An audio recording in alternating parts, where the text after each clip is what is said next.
Hello दोस्तों, आज हम पढ़ेंगे वर्कशीट नंबर 34 सामाजिक विज्ञान यानी सोशल स्टडीज़ का पढ़ेंगे। इतिहास हिस्ट्री के बारे में हम पढ़ेंगे। आज देखते हैं हमारी वर्कशीट में क्या लिखा हुआ है।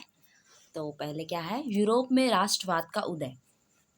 हम यूरोप में राष्ट्रवाद का उदय हम पहले पढ़ रहे थे, उसी को आगे कंटिन्यू किया है। तो देखते हैं 1848 के बाद यूरोप में राष्ट्रवाद का जनतंत्र एवं क्रांति से अलगाव होने लगा। राज्य की सत्ता को बढ़ाने के लिए रूढ़िवादियों ने अक्सर राष्ट्रवादी भावनाओं का इस्तेमाल किया। यानी क्या हुआ, 1848 के बाद क्या हुआ, यूरोप में राष्ट्रवाद में जनतंत्र एवं क्रांति जो हो गई वो क्या होने लगी, खत्म होने लगी, थोड़ा अलगाव हो गई। यानी कि उनमें क्या आ गया, बंटवारा सा होने लगा। राज्य की सत्ता को बढ़ाने के लिए, यानी कि जो राज्य है, जो सरकार है, उसकी सत्ता को बढ़ाने के लिए रूढ़िवादियों ने क्या किया, अक्सर राष्ट्रवादी भावनाओं का इस्तेमाल किया। यद्यपि मध्यवर्गीय जर्मन लोगों ने 1848 में जर्मन महासंघ के विभिन्न इलाकों को जोड़कर एक राष्ट्र राज्य बनाने का प्रयास किया। मध्यवर्गीय जो होते मिडिल क्लास वाले जो लोग थे, जर्मन लोग, उन्होंने क्या किया, जर्मन को जोड़ने, जर्मन के महासंघ यानी बहुत सारे छोटे छोटे जो इलाके हैं उसको जोड़कर एक राष्ट्र राज्य बनाने का प्रयास किया, यानी कोशिश की, लेकिन इसे राजशाही यानी कि राजाओं ने और फौज की ताकत ने मिलकर इनको क्या कर दिया, दबा दिया। यानी जो उन्होंने कोशिश की उसे खत्म कर दिया। इसके बाद प्रशा ने राष्ट्रीय एकीकरण के आंदोलन का नेतृत्व संभाल लिया। इसके बाद क्या हुआ, जो प्रशा है, प्रशा क्या है, पर्शिया जो देश है उसी का नाम प्रशा है। इसने क्या किया, राष्ट्रीय एकीकरण यानी राष्ट्र को एक जोड़ने का काम, उसने आंदोलन को उसने संभाल लिया कि अब मैं ही क्या करूंगा, सबको एक साथ जोड़ूंगा।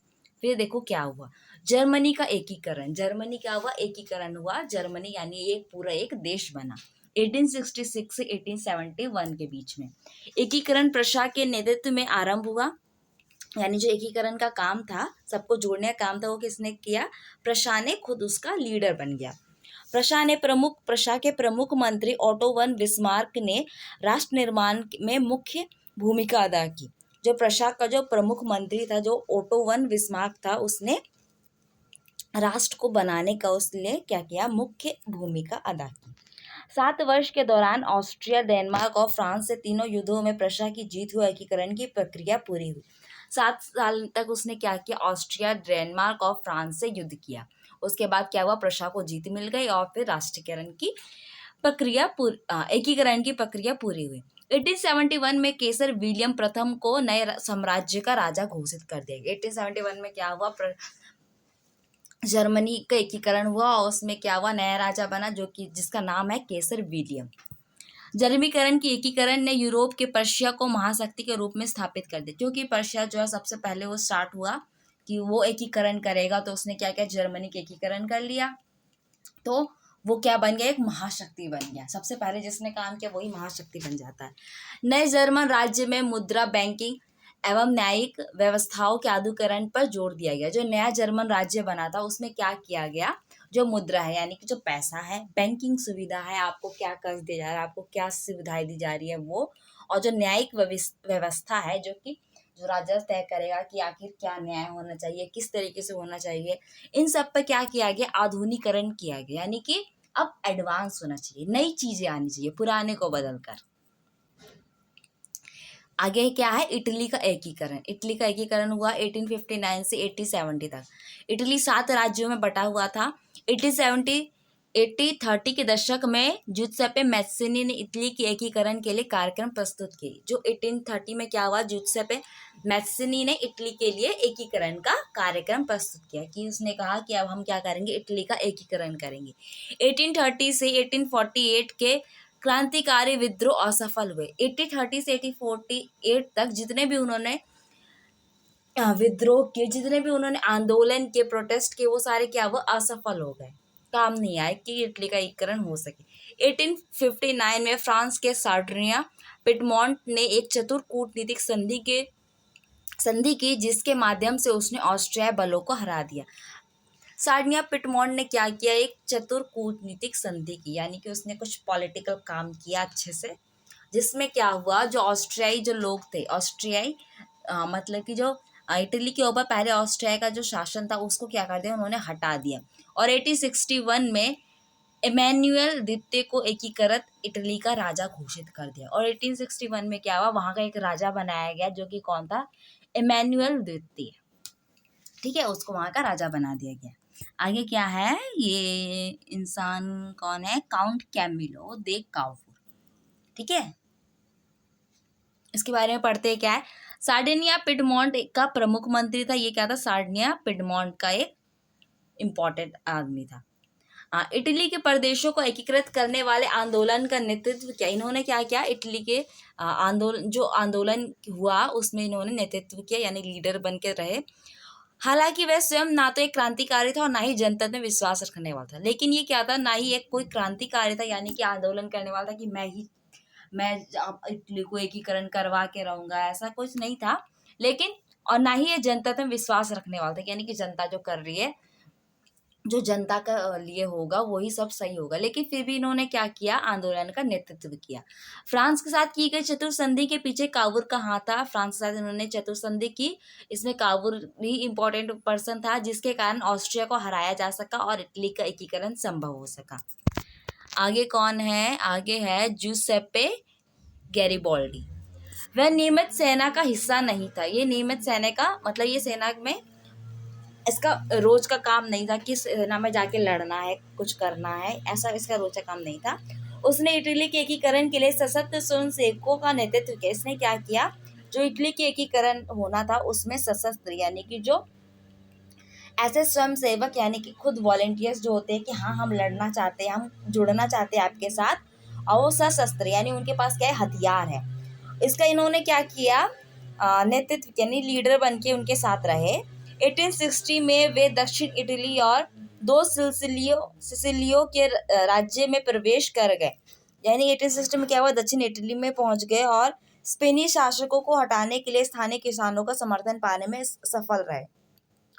और दक्षिण इटली और दो सिसिलियों के जो राज्य थे वहां पर क्या था, स्पेन का शासक थे, यानी कि स्पेन के राजा लोग थे, वहां पर राज कर रहे थे। तो उसको हटाने के लिए उन्होंने क्या किया, वहां के एरिया में जो भी किसान लोग रहते थे उनका समर्थन पा लिया कि हाँ ये जो राजा है ये अब सही नहीं है, हमें इन्हें हटाना चाहिए और लोकतंत्र स्थापित करना चाहिए। उन्होंने दक्षिण इटली एवं सिसिली को राजा इमैनुअल द्वितीय को सौंप दी। इस प्रकार इटली का एकीकरण संभव हो सका। उन्होंने क्या किया, दक्षिण इटली जो है और सिसिली को राजा इमैनुअल द्वितीय को दे दिया और इस प्रकार क्या हुआ, इटली जो है एक पूरा राष्ट्र बन गया। ठीक है, तो वर्कशीट कंप्लीट हो गई है। अब हम इसके क्वेश्चंस देखते हैं कि हमारे पास क्वेश्चन क्या क्या है। अब पहला क्वेश्चन है, इटली के एकीकरण पर एक निबंध लिखिए।